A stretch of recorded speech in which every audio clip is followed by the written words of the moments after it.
another player that I'm actually pretty excited about as well. It's Audric Estime out of Notre Dame.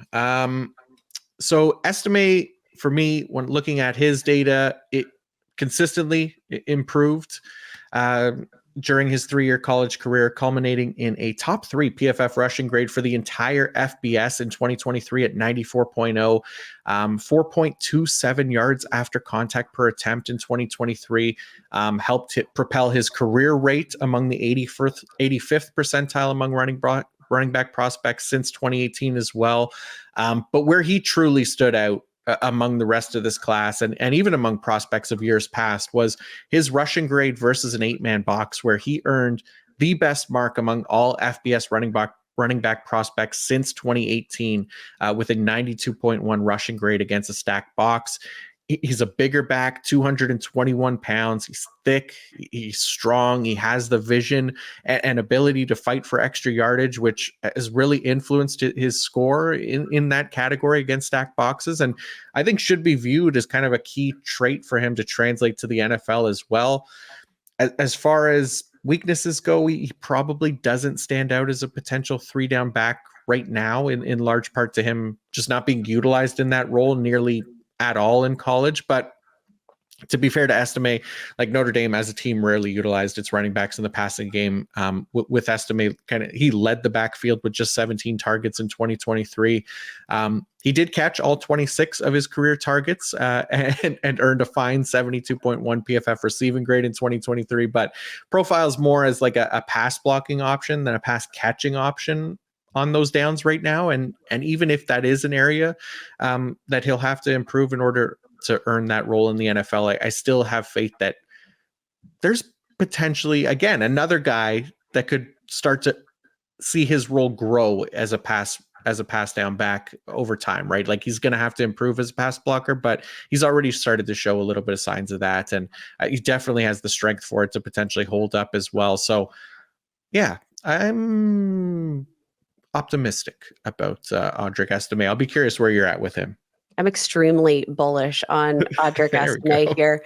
And did we address the elephant in the room? Did we talk about that 40-yard dash time? Because I do think that, like, if you covered up that 40-yard dash time, I think Audric Estime, which, let's just ignore it and pretend he never ran a 4.71 40-yard dash. Like, if we just covered that up and pretend it didn't happen, I do think that, like, Audric Estime would be listed among a lot of the other top competitors. I mean, he's got ideal size, an incredible production profile, 31.1 dominator rating that ranks 72nd percentile for running backs, 6.4 yards per carry that ranked in the 83rd percentile.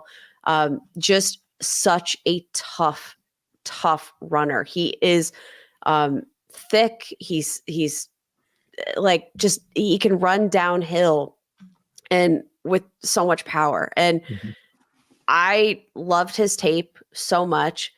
The stats back it up. Like, saw that year-over-year improvement from 2022 to 2023 in that full-time role.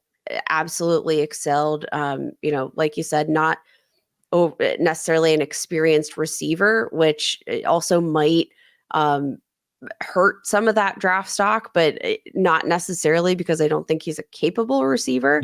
I think he's a fine pass blocker. I think he's a patient runner, but just so violent with some of that extra contact and so tough as a runner. I think that, again, if we could just cover up that 40-yard dash time, if he had never run a 40-yard dash, I think we would be talking about him as a top 5 running back in this class. So you know what?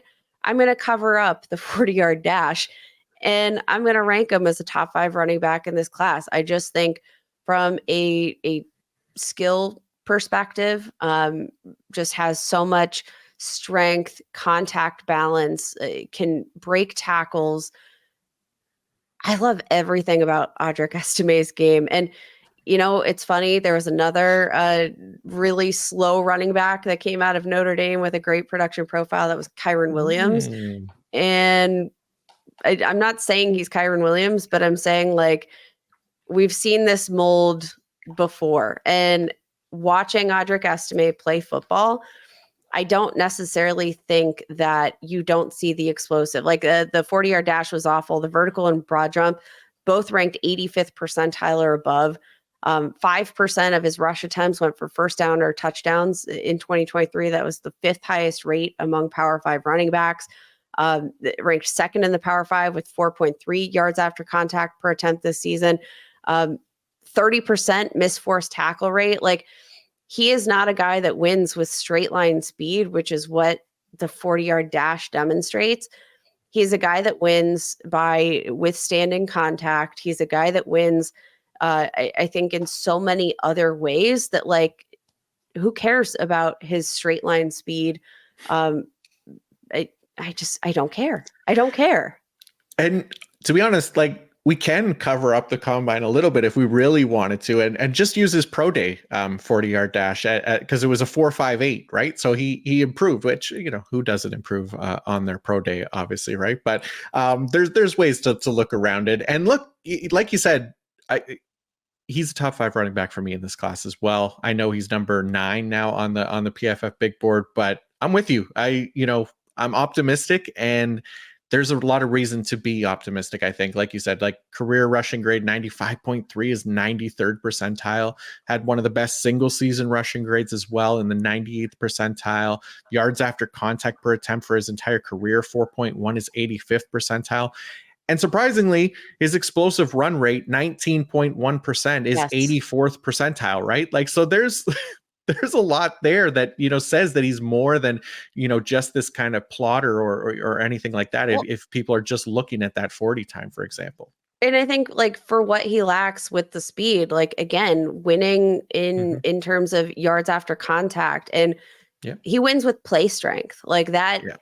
You know, I think that can contribute to some of these explosive runs because he can withstand contact. He can, bounce off defenders because he's just a tough runner. And I think that a lot of that, his play style compensates in a very big way for his lack of athleticism. And, like, outside of, you know, the overall straight line speed, Estime is probably, again, one of these more complete running backs in this class that's going to fall down draft boards a little bit if teams buy into, you know, the concerns about this 40-yard dash. And if it never happened, I don't think we'd be talking about him as our consensus eighth running back. And though that might impact his actual NFL draft stock, which, again, I wouldn't be surprised, I just think the player's too darn good.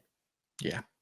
I'm right there with you. Like, you just get a feeling like this is, he's great. Like, this is the kind of players that I think, like, the teams are going to want to utilize near the goal line, where he can use his strength and that vision to punch in touchdowns basically anywhere in the red zone as well, which just going to be a major key for his potential, like, future fantasy production if he gets those opportunities. So I think that's going to translate to him being a good candidate for, like, leading early down work in the NFL as well, like, regardless of field position. And like, I know, like, not highly involved as a receiver in college, but like we said, didn't drop any of his targets either, and improved as a pass blocker in 2023. So definitely optimistic about Audric Estime as well. Turn on the tape, y'all. Like, if you haven't watched Audric Estime play, like, he's honestly, out of all the running backs in this class, probably one of my favorite players that I've watched. Just in evaluating the tape matches the advanced metrics, I think, to a T. And I love to see that sort of completeness